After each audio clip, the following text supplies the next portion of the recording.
noches para todas y todos nuestros espectadores. Estas son las cápsulas informativas de Noticias IFIT Social Work.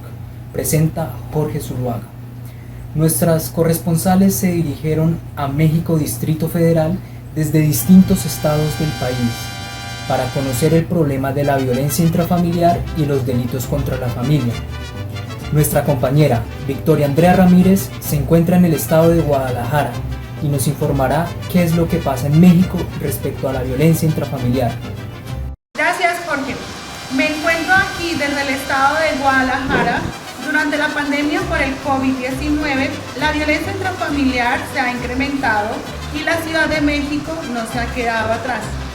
De acuerdo con los datos del gobierno federal, durante el primer semestre del año 2021 se registraron 129.020 carpetas de investigación por violencia en familia, un aumento del 24% respecto del mismo periodo del año anterior.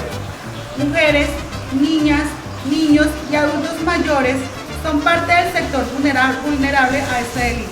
Gracias, Victoria. Alarmante este caso. Tengo entendido que en la Ciudad de México, en abril de 2020, es decir, a principio del confinamiento, se lanzó la campaña No Estás Sola, en la que fueron las propias mujeres quienes se organizaron para participar y motivar un movimiento de unión en contra de la violencia intrafamiliar. Liginet Suárez se encuentra desde el estado de Monterrey para que nos aclare esta normatividad incógnita. Gracias, Jorge.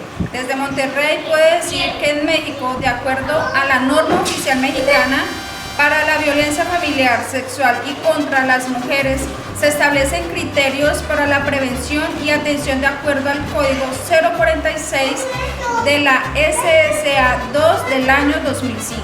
El maltrato sexual es la acción mediante la cual se induce y se impone la realización de prácticas sexuales no deseadas y respecto de las cuales se tiene la imposibilidad para consentir. Los casos de violación sexual son urgencias médicas y requieren atención inmediata, ya que de cada 10 hogares mexicanos se encuentran ensombrecidos por un enorme muro de impunidad que está cimentado en las trabas para la presentación de una denuncia y la falta de investigación judicial. Gracias, Liginet.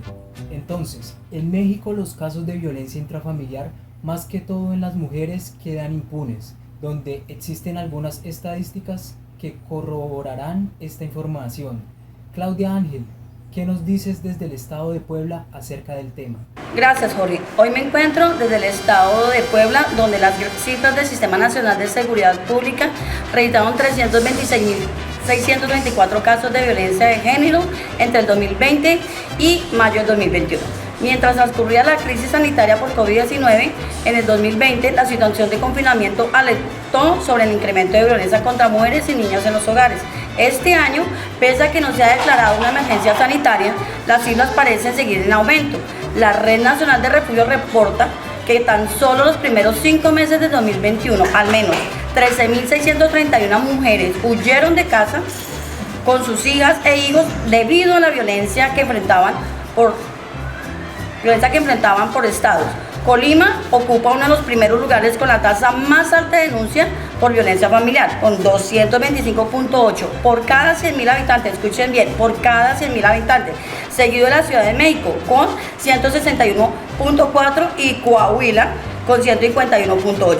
Los registros que tenemos hoy aún no lo define los datos del gobierno, quiere decir la estadística no está clara, donde reflejan que no solamente en el 2020 incrementaron la situación de violencia, sino quienes hacemos esta estadística hoy en día y el enfoque de género, identificamos un incremento en el 2021 con respecto al 2020. Es algo muy preocupante que tienen alerta este estado. Alarmantes estas estadísticas, Claudia.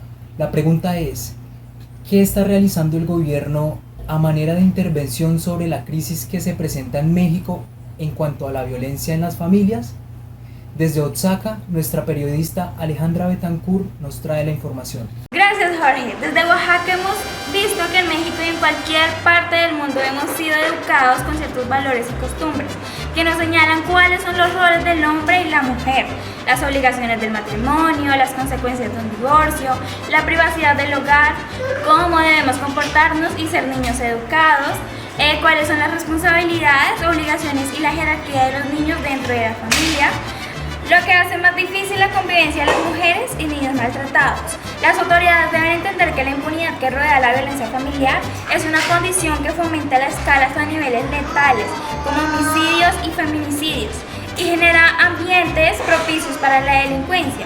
Más allá de los discursos y las buenas intenciones, los gobiernos, tanto locales como federales, deben promover estrategias que fomenten la denuncia de casos de violencia en el entorno familiar, brindar protección a las víctimas y reducir los niveles de revictimización. Aunque la violencia familiar afecta principalmente a mujeres y niños, también hay un porcentaje relevante de hombres víctimas de este delito. Por tanto, los gobiernos deben considerar estas diferencias al momento de diseñar estrategias para reducir la violencia en el entorno familiar. Así que no te quedes callado, denúncialo. Así es, Alejandra, tienen que denunciar. Por eso se cree que los avances en materia de igualdad entre los sexos ameritan una defensa social. Confiamos en que su respaldo amplio y plural reduce las posibilidades de retroceso al acecho. Siempre en estas temáticas deben existir tutelas o sentencias que soporten estas problemáticas.